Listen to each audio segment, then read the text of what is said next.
Most of you guys know me as Andy, but for tonight, I'm the idiota that did not start her Spanish project until 4:55 a.m. Oops. But for the rest of the night, because I see the sun's coming up right now, I'm going to be teaching you how to make zips. It's called Papel Picado, and that means punched paper or perforated paper. It's named after all the holes that are in it. And in some parts of the world, it's called Papel Cortado. The people who started this were the Aztecs. They made their paper out of mulberry tree bark and fig tree bark, and they called it amatil. They also used special chisels, and nowadays we use X-Acto knives and scissors, but you kind of get the idea, and they called those fierritos. The materials you use when you make Papel Picado are paper, or papel, and sometimes you can use a Papel Picado pattern, and that's kind of what I do if I'm beginning, you know. It's a good beginner's tip, because they tell you exactly where to cut out and where to leave the paper in. So it's kind of nice that way, and usually it'll end up turning out.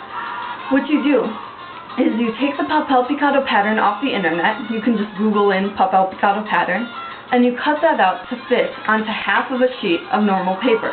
And it's kind of nice if you use colored paper, because in Mexico they like everything to be colorful and festive, especially because these are used for decorations, for El Dia de los Muertos and Cinco de Mayo.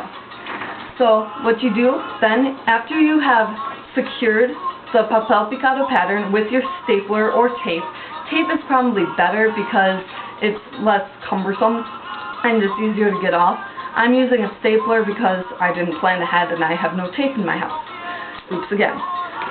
But after you've secured it so that the paper doesn't slide when you're cutting out the shapes, then you take up your X-Acto knife or your scissors if you're not as comfortable with an X-Acto knife.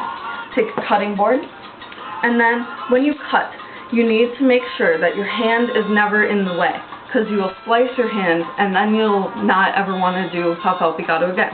That won't be cool.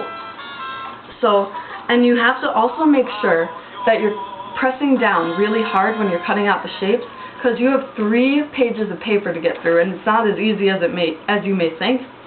But if you don't get through all 3, it's not a big tragedy. It's more work for you. After you've cut all those out, it should look something like this, with all the holes. And then when you open it, it's just like that, kind of like a modern day snowflake. Now, after you've finished making your Papel Picado, and you've made quite a few of them, you can string them up on a string as a banderita, and you put them over the streets. That's what they do in Mexico on holidays, like El Dia de los Muertos. They string them up over the streets as banderitas, and they're decorations. Now, some colors represent certain things, like purple represents pain, and white represents hope, and then pink just represents the whole celebration, because in Mexico, they like to have fun. Thanks for watching, guys!